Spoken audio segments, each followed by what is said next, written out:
Mr. Stafford, if you don't mind. Okay. All right. My name is Ailey Lowry, and I'm running for PPS Board of Education Zone 7. I grew up in Salem, Oregon. I moved here from Scotland when I was 3. My dad's American, my mom is Scottish. I'm a product of Salem Kaiser Public Schools. I've had an excellent education. Graduated from high school in 1995, so that tells you where I fall in sort of the Measure 5 implications on education. Funnily enough, I was part of the 21st Century Council at my school. If you're from Oregon, when they were doing the SIM and the CAM, the Certificate of Initial Mastery and Certificate of Advanced Mastery. So I've always kind of been involved. I went off to University of Arizona. I wanted a break from the rain and studied Spanish and political science, hoping to be a civil rights lawyer. Ended up becoming a pastor because that's how things happen, right? What was your kind of journey into pastoral life? Yeah, so my mom is a United Methodist pastor. So I grew up very involved in the church, serving on the Oregon-Idaho Annual Conference Board of Christian Concerns. I was a voting member to annual conference as a young adult. My parents met in seminary, so for me, faith and particularly sort of the progressive social justice theology of the United Methodist Church has been formational. And so my desire to be a civil rights lawyer was formed by that, and then I just felt, in the language of the church, this call to enter into the church. So You did that right after Arizona? So right after Arizona, I went to seminary, but then after seminary, I felt like I got a full ride scholarship to seminary, and I felt like I really needed to give back. So I spent a year as an AmeriCorps Vista in Union Gap K-8 school in Union Gap, Washington. And then I was hired by OIC of Washington to be the director of AmeriCorps for Yakima County. So we had Washington Reading Corps programs, Washington Service Corps programs, construction programs, and Success by 6 programs. And I oversaw all of those and direct managed one team. And I did that for 3 years. And then it was time to go back into the church. How long is seminary? Seminary is 3 years. My first master's, I only did a 2-year MA, and then I went back and finished my MDiv equivalency. So I decided in seminary, the Methodist Church was struggling with issues around homosexuality, and I graduated from college at 20. I was really struggling at that young age of like the injustice of it all, and so I decided to do my MA in ethics and go and do social justice work rather than be a pastor. And then I came back to being a pastor after my years with AmeriCorps. So how many churches have you had? Okay, so I served as lay staff at a church in Des Moines, Washington. I served 2 years as an associate pastor in Boise, Idaho. I spent 5 years at Veneta United Methodist Church just outside of Eugene, and then we've been 6 years in Portland. I served Capitol Hill United Methodist Church here in Portland and helped them close and sell their land to Habitat for Humanity. And during that time, we planted a new church in the Selwood neighborhood, which is why we moved to Portland to plant the church. That church plant is still ongoing, and I'm now also the pastor of Trinity United Methodist Church. That's the big one downtown? No, First is the big one downtown. Trinity is on Cedar Chavez and Steele in the Woodstock neighborhood. And it's a congregation. Our average attendance is about 45. And we call the relationship between the new church start and the established church is called the Southeast Portland Parish. Great. Have you run for public office before? I am the secretary of the Woodstock Neighborhood Association, so if that counts. How long have you been doing that? I'm ending my first year doing that. Well, and what big issue is living in the Woodstock Neighborhood Association? Right now it's the development of the joinery property. Is that going to turn into housing? That's going to turn into housing. They're going to buy the joinery and 4 houses and turn it into a big apartment complex. I don't know what the developer's name is, the private developer. And the big issue in the neighborhood is with all the unpaved streets in Woodstock, what is that going to do for traffic and safety? And then the other issue is it's right next to the library, and there's already a problem of access, especially for people who have mobility issues. And so that's a big concern. Great. The other thing I would say is I've been volunteering in schools for 9 years. My daughter, when she started kindergarten, I started volunteering on Fridays. So I'd spend an hour in her classroom and the other 2 hours half-day kinder in the rest of the school. And I've continued that. And I now volunteer every Friday for an hour and a half at Grout Elementary School. Great. Okay. How old are you? Sorry, we neglected to ask both your ages. I am 41, almost 42. 46. And my daughter is 13 and going to Selwood next year. Or going to Cleveland next year. She's at Selwood now. You ready for me? Single for father of 3, came from Texas. Remember, introduce yourself. Sorry, Robert Schultz, running for Portland Public School Board position 7. Okay. So, single father of 3, came from Texas in '92. I was a product of just the general, regular old high school, and it's lasted me pretty good. I went to junior college and some other things. I didn't attain a degree, so I'm not a, degree holder. My boys are 15. They go to Franklin. One of them is a cancer survivor, and through that process, I was exposed to 504 plans, IEP plans, working with special ed, and have found it rather unsatisfying and not as supportive as it could be. Very frustrating. As I watch each of these races since I've been in Portland for the Portland Public School Boards, typically the same type of folks are running. I've not seen anybody like myself, working father, certainly not many single fathers that I've seen much that have like teens, right? Obviously, there's a big balance there. That's a struggle when you're running solo. So I expect a challenge if I make the seat. So. You said father of 3, and your boys are Franklin. Are they triplets? No, my sons are twins, and they're at Franklin. I'd prefer not to get into that. She's a little young, so I'd rather not give out her grade school. Sure. How do you make your living? Boy, one day at a time. I do some events, coordinate them, and then... what kind of events? Well, like Lens Fair is probably my best one. So we saw about 3,000 people attend last year, and it's really driven to be a community event, really intended to be as low barrier as possible, as free as possible, which is a challenge. So we're about the cheapest vendor fee you can pay in the city to be an event, $65. It's pretty cheap. So that's a street fair kind of thing? Lens Fair? Yeah, trying to make it a little bigger than that. We hit 3,000 last year, so Is it get a little bigger than Lens Park, or do you close off one of the streets? Boy, Lens Park's super expensive. If you want to have a talk about parks and their barriers to having community events in them, we could talk about the expense. No, this year we're using Prosper Portland's 92H site, which is very controversial because they want to put housing there, and the debate's been low income or market rate, so it's very contentious. And then, of course, the fact that they developed the plan 5 years ago and the other components, and at any rate. So that's where we'll be. It's right there in 92nd and Herald, right next to the Boys and Girls Club. Okay. So what brought you to Portland in 1992? I have a lot of kin here. My father's in the area, my couple of uncles, and a bunch of, at the time, grandparents and cousins and such. A lot of kin running around in Portland. And I've really been drawn to the Northwest. I've climbed each mountain you can see, and I've been to the beach and the rivers and all over the whole state. It's quite a pleasant place to be. So have you run for public office before? So I too am on a neighborhood association, the Lents Neighborhood Association. I'm public safety chair, and this is my second time on the board. It's very contentious being in Lents and being in the neighborhood association. Yeah, sure. And so you said you've had some issues with your son as he's had different plans. What else has drawn you to run for school board? Primarily, I feel like the vice president of the school board is not challenging enough to the issues that it faces. So when we see a field of candidates for Portland Public School Board, and there's only 2 people of color in it, it's kind of tragic. When you have uncontested races for this thing, when you have people spending $300,000 to run for the board, that by the last, I think position 7 said he was spending 80 hours a week, there's something wrong.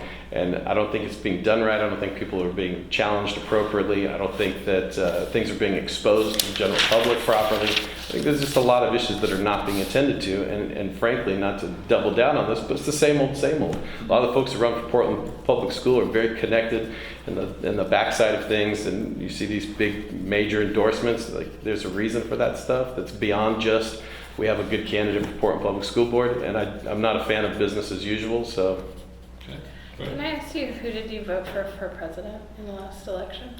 Oh gosh, it wasn't the Green Party candidate. It was an It wasn't Trump or Clinton. Gary Johnson, the Libertarian. Johnson, yes, Libertarian, yes. Sorry. Who did you vote for? I voted for Hillary Clinton. And I was part of Hillary Clinton's United Methodist, and I was part of a group of young clergy women that participated in writing devotionals for her.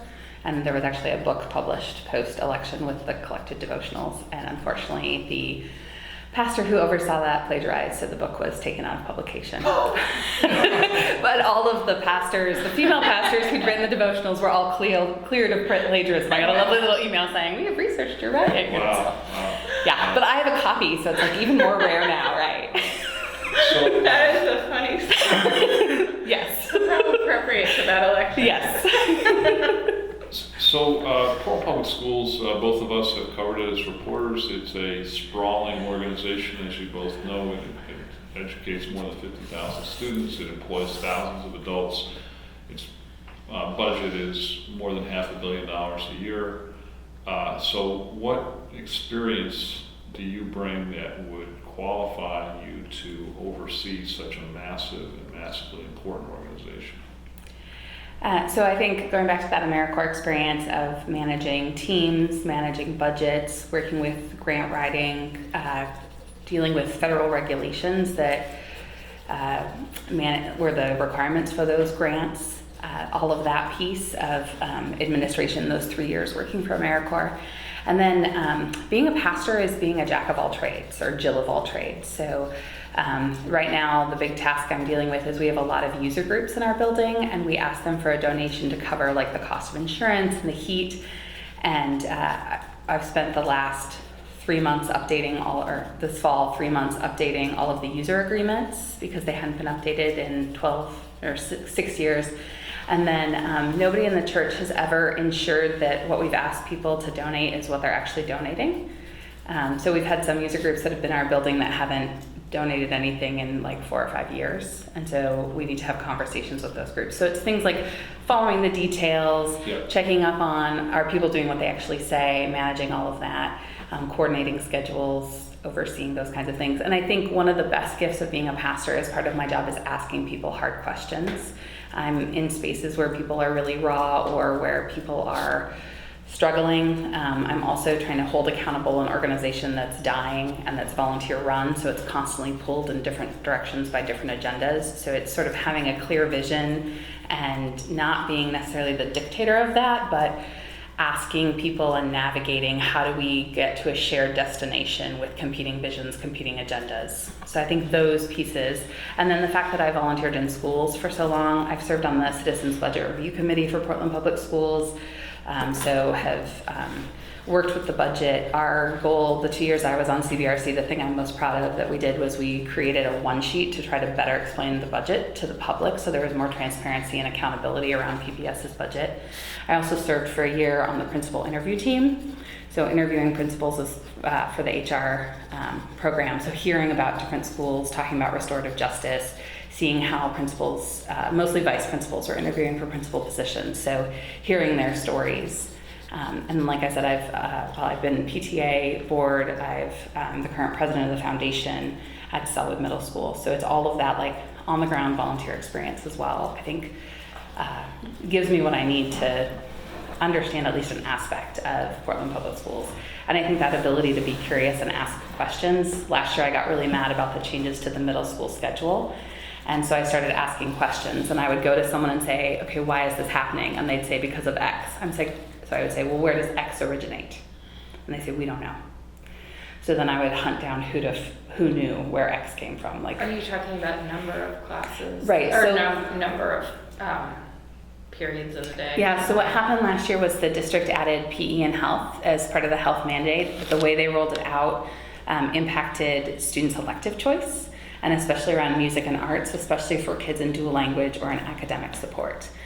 And so people would say things like, well, we can't go to a 7-period day because we're required to have so many minutes of science. And I said, well, where does that requirement come from? Because we need to know, are we talking about state law or district policy when we're having these conversations? And so it was hunting down all of the information so that then we could have conversations to figure out a way forward. And so it's that ability to kind of ask questions and not just take the answer I'm given that I think will help me on the board. And where was that left? So right now, it's a mess, and different schools have done different things. So some schools went to a 7-period day, some schools ended up with a 0-hour band, some schools worked out a compromise between music and language. It varies across the district. For this year, there was an option for some schools to go to a 7-period day.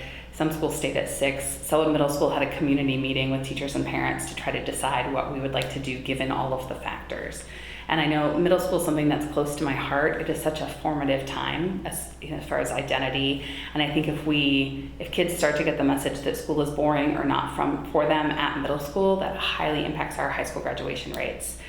So I think middle school is, there's only 12,000 students at a time in a middle school, like district-wide, right? You talked about there's 50,000, only 12,000 of those are in middle school at any given time. And so I think it's sort of the forgotten cohort, and yet it's such a key developmental time. So the Portland Friends of Music and the art hosts at the district have been working with the middle school team to try to craft a schedule. But as we all know, we're a system in crisis and there aren't enough resources to do what we'd really like. So it's a continued conversation as we move forward with the PE and health mandate. Not that PE and health are bad, they're vital. It's just how do we have a system that's healthy and constructive for all students? Robert, same question for you. What experience or what in your background would you point to that would show that you've got the capacity to sit on a board and hold a superintendent accountable? To be one of the 7 people who's... Right. Yeah, so firstly, just general experience in life. Like, I'm a scoutmaster of a troop with 80 kids, and logistics of moving 80 kids and balancing interactions with them and their parents and everything lends a lot of experience to just handling a large group of people. Nothing compared to the Portland Public School Board position. As an event coordinator, trying to build something that you have to go through all the city bureaucracy to try to make better. Again, nothing relative to the scale of a school board member. However, I believe in part that the school board member's primary job is to listen to the communities and to hold the superintendent accountable. And I don't know that being a corporate person really lends skills to that, because it's not been working, right? It's been broken for quite some time. So I have a variety of things I've done in my life. Do I feel qualified to sit on a board and hold someone accountable? Absolutely. I think most of our communities are qualified for that. And again, there's not,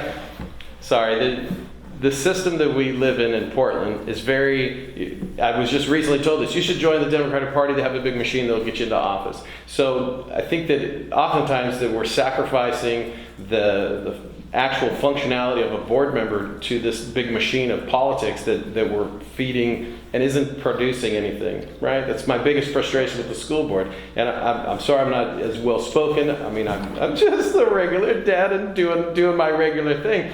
But ultimately, the things that keep happening, it's just not working, right? So when you say what makes you qualified, I think everybody in our system is qualified. I think we should have 20 people running for the school board, and it should be a true race. And I think more people of color should be involved in the race.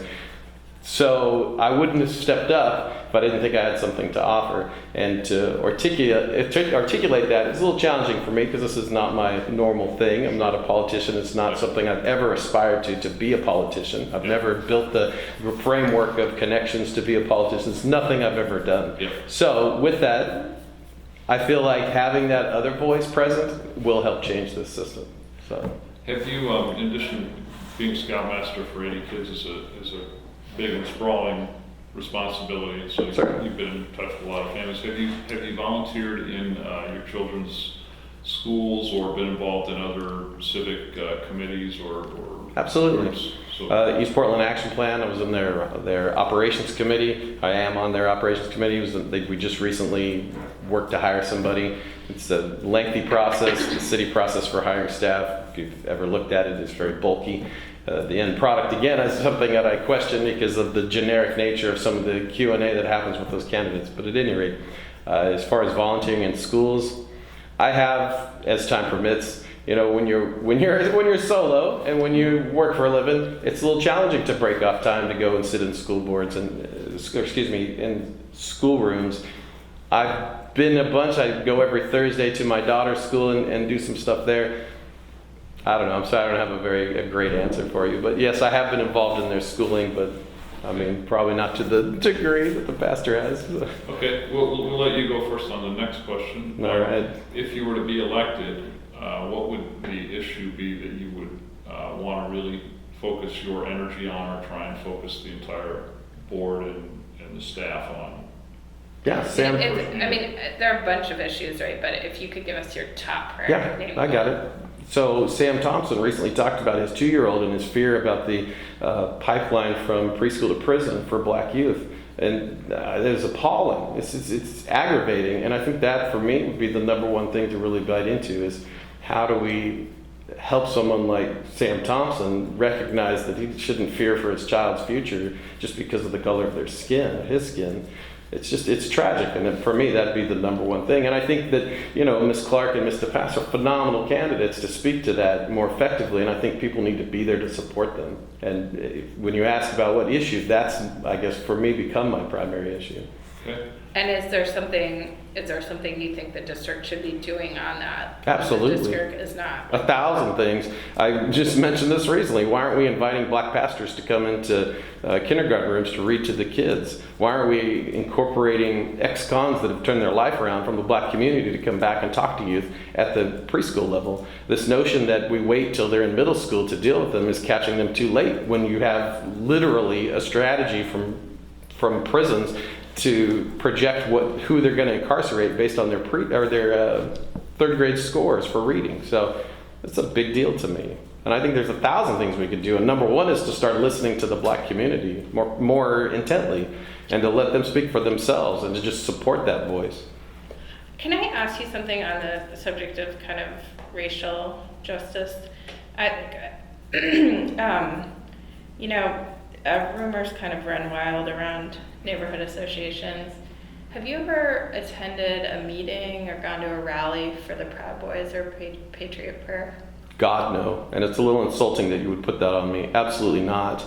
And I have no connection, affiliation. I don't know anybody with those groups, nor would I associate with them. That's disgusting, frankly. Okay. Did you want to answer Yeah, so I would answer the same way, that I think our biggest issue in PPS is the inequality. And I think it's so complex systemically. I was working with a student at Grout not too long ago who is Black, and she is Muslim, and she's a Somali refugee, and the reading curriculum that she was doing, it was one of those fill in the blank ones of the word that makes the most sense, and the answer was Jess went to the store to buy ham in a can. And her family, being from Somalia, doesn't eat canned processed foods. And I'm sorry, I think I'm done here. If you're going to try to paint me as some kind of fucking racist, I'm done. That's beyond. I wasn't painting you as No, racist. that's beyond. Rumors abound and all this crap. There shouldn't be rumors about associated with any racist groups. That's ridiculous. You can make your own choice, but No, I know I can make my choice, and I'm not going to do that. That's ridiculous that you would put that on me. I was asking a question so that you could dispel a rumor. That's what journalists do. Yeah, okay, but it's very one-sided, and I already get the flavor of this, and I think the jury's already cast, and it's okay. Y'all do your thing. You and I have talked productively, repeatedly. Yeah, that's why I'm so a little surprised that you would put me in that category when you have plenty of opportunities to have asked me this numerous times before, and it's just a little unsettling that you would put that on me like that. I apologize that I've offended you, and Deeply you know what? offended me, frankly. I appreciate that you're offended. You know what? Yesterday people got offended when I was asking questions a different way. Right, and that's other people. We have a history in my community, and you've had numerous opportunities to vet this kind of thing. I don't think we've spoken in months, to be honest. Sorry? I don't think we've spoken in months. Okay, fair enough. And this is the endorsement interview, and I felt it was an important question. Right, and it's interesting how you've delivered it, and I think I'm done. I don't need any more. If there's more of this to come, I just don't need it. Enjoy yourself. You've already come to a conclusion. That's what my view of this is. I don't, actually. I value your opinion in your neighborhood. I don't think so, frankly. That kind of stuff. Okay, let me close the door here.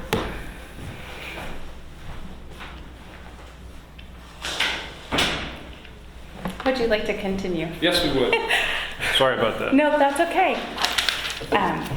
So we were talking about. I was talking about ham in a can. I'm sorry. Yeah, we were talking about your top priorities. But yeah, well, it's just the fact that, like, okay, as a white person, I'd heard that there was racial bias in curriculum, right? That's a narrative I've heard. But to sit with a student who was going along with her reading curriculum and doing okay, and then she gets to this question that's not for her, that, you know, she's smart enough, she can figure out the sentence, but it's that she couldn't figure it out because nothing made sense. And then to watch her in the next questions, how much slower she went. So to experience sitting next to a student as they encounter this kind of racial bias, cultural bias in a curriculum, and how that impacts her ability to learn, it's all those insidious pieces of our system that I don't always see because of my privilege, and I'm learning to ask those questions. My friend is the PTA president at Woodlawn, friend from high school, like the one black person that was my friend in high school, because I grew up in Salem in a super white time. We live in Oregon, so, and her talking about the PTA at Woodlawn and the money they raise, and I, have lots of friends who are at Dunaway, and the money they raise, and it's those kind of biases within the system. I agree with Mr. Schultz in that, we need more diverse candidates running, and one of the things I hope to do is work myself out of a job in 4 years if I'm elected. I think our system and the way it's set up is very much geared towards a white dominant culture and who can be at the table, who has time to be present. And so what I hope to be able to do, I think one of the key roles of a board member is to be a community translator to help talk about what the board is doing to the community and then also engage the community. So it's not my job to solve people's problems, but to help them navigate the system. And so my hope would be to engage with communities of color in Zone 7 or other communities that maybe don't feel like they have representation and help do leadership development and connection so that in 4 years we do have a diverse candidate slate for Zone 7. Because I can only deal with inequality and represent so far because of who I am and the lens I inherently have and my inherent biases. So my goal is to really do that active work of how do we dismantle these systems that we don't always even see through testing, through curriculum, that continue to give the message to especially Black and brown children that they are other, less than, and don't have what it takes, when that's actually not true. It's because of the way we've set up the system that's the messaging that happens. And it's all that school to prison pipeline is all that complexity of the system. How did you come to enter this race? Were you recruited by anybody? Or? No. My mom's coffee group, if you want to say anyone, recruited me, and they are now paying the price because they're like my treasurer, my social media person, and my campaign manager. So, like I said, I got frustrated with the middle school schedule. I've always been involved. I've always been a leader. I'm a docent at the Art Museum, but I was volunteering at Llewellyn and was really like, how can I continue to serve my community? Llewellyn is a fairly privileged school. That's where my daughter went to elementary school, so it's been about that. I like to get involved. If you looked at my experience on my website, I am, served in Rotary. I believe that we make the community we live in. I believe in building coalitions and teams. So I was talking to my mom friends that meet every Wednesday for coffee and telling them about the stuff I was doing with the middle school schedule. And they would say things like, oh, you should run for school board. You know how you do that when you sit around with friends and you're like, whatever.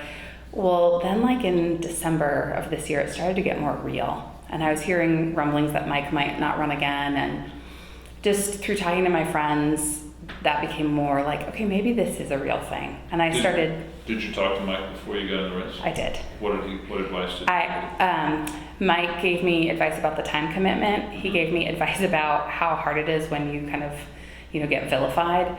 And he said it's the most rewarding thing he's ever done.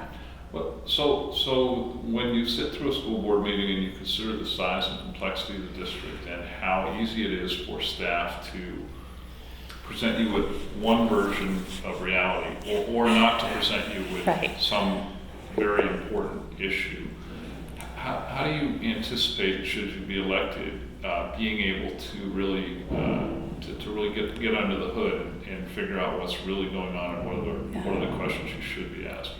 So one of the really great things about sort of like discerning a run starting in January was meeting with people and talking to them and starting to kind of feel people out and build up a coalition of people that I can call.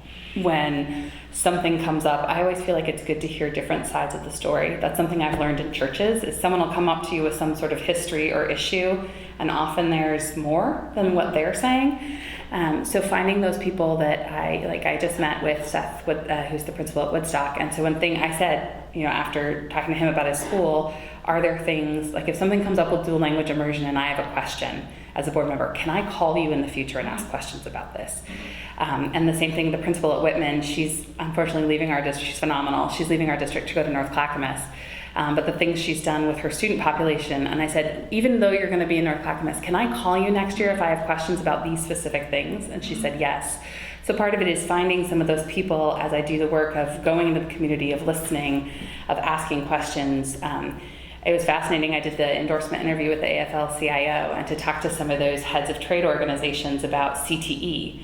And that's not an area I know much about. So to be able to call on some of them and say, okay, so what's your perspective on CTE and how can we answer some of these questions? So I think it's doing the work of not assuming that what you're told is the whole story. And that's a constant sort of intentionality. And then finding those voices to ask, okay, what's your perspective? And I think AmeriCorps, we'd get stuff from the state or stuff from the federal government. Yeah. And it was great when people were sitting in a room making it up. But for those of us who are on the ground, it's like, this is crazy. And so it's how do you hold on to that on the ground perspective in different fields so that when the policies are coming from that 10,000 foot level, they actually make sense in a lived out way. Yeah, okay. Further questions? Well, I did have a question since you brought up the neighborhood association Yeah. issue. So where do you land on that project? What do you think? I tend to be a pro-development person, just in that I recognize that Portland's struggling with housing and that density, I'm someone who's moved here 6 years ago, so there are more people like me who are moving, and so our city is so dynamic and changing. I think we embrace development. I think that it's really important that communities be able to give feedback on that development. So I think things like the things I cited that are issues with that project, the unpaved streets, and how much are the developers going to pave, and do they put in speed bumps? Because then people are worried if their streets are paved, will people speed down them? People are worried that the unpaved streets, if people are going down them quickly, there could be car accidents and danger because of unpaved streets. How do we deal with the issue of accessibility to the library? I think those are specific ways the community can push back and work with the city and developers to make development satisfactory for the whole community. Sellwood has had so much development, and I know parking has been a big issue in the Sellwood neighborhood where I live. My husband attends SMILE meetings, and the big development that went in where the Boys and Girls Club was in Westmoreland. Westmoreland. They pushed back around where the entrance to that would be and what the parking kind of situation would be like. So the development's going to happen. We need development in Portland, but it's how does that happen in a way that's beneficial? And then we have to, being on the school board, if I am, then okay, how does that affect the local schools? Although another interesting fact is that Oregon's birth rate is the lowest it's been in 25 years. So as we're looking at school growth and school expansion, part of my question is how are we planning for in 6 years when we'll probably have, or 5 years, we'll probably have smaller kindergarten classes. Although we are having people move here, it's how do we plan for that? Because I know Llewellyn was almost going to close back when we had the drop off with the millennials, and then now it's full again. So it's that riding the tides of a changing city and a changing demographic is very complicated. I don't have Yeah, we have one last question for you, which is... we asked a lighthearted question. They warned me about this one. all candidates. So what is your most positive experience with school lunch? School lunch? Either as a student or as a volunteer or... Oh my gosh. Yeah. Okay, so I have 3. And they're from different school districts. So when I was a kid in Salem Kaiser, we would get to serve lunch. And we had this mashed potato turkey gravy thing, and it was the best. And when you got to serve lunch, you got to make your own plate, so you could choose if you wanted it all gravy or how much turkey you wanted in it. So that was the best. What did you choose? I was a little bit of turkey, lots of gravy on my mashed potatoes kind of gal. In Yakima School District, they make these things called cheese zombies, which are basically like baked cheese sandwiches. And you could walk, so when I worked for AmeriCorps, you could walk into a school and you would smell the cheese zombies, right? And like they are an institution in Yakima for years and years. So what, it's like a grilled cheese? It's like a grilled cheese sandwich, but it's like baked. And then when we were in Veneta, they did this really great thing. They had like a holiday lunch before winter break, and parents would come and get to go to lunch with their kiddo. But because Veneta is a high poverty school district and a lot of the parents worked in Eugene, and my husband and I both have flexible work schedules, so we would make sure we had that lunchtime, and we would go and we would take a whole table of kids whose parents couldn't come, and we had like a big party at our table with the school lunch. And you know, a lot of times with things like that, kids whose parents can't come feel left out, or it's a bummer. And so we tried to make it as fun as we could to have, you know, the two of us there and like 12 kids at our table. So it was, those are all really positive school lunch experiences. Good. All right. Well, thanks. Thank you very You're much. welcome. And I would love your endorsement. Okay. I think it's important. So thank you. Thank you very much. Nice You're to meet welcome. you.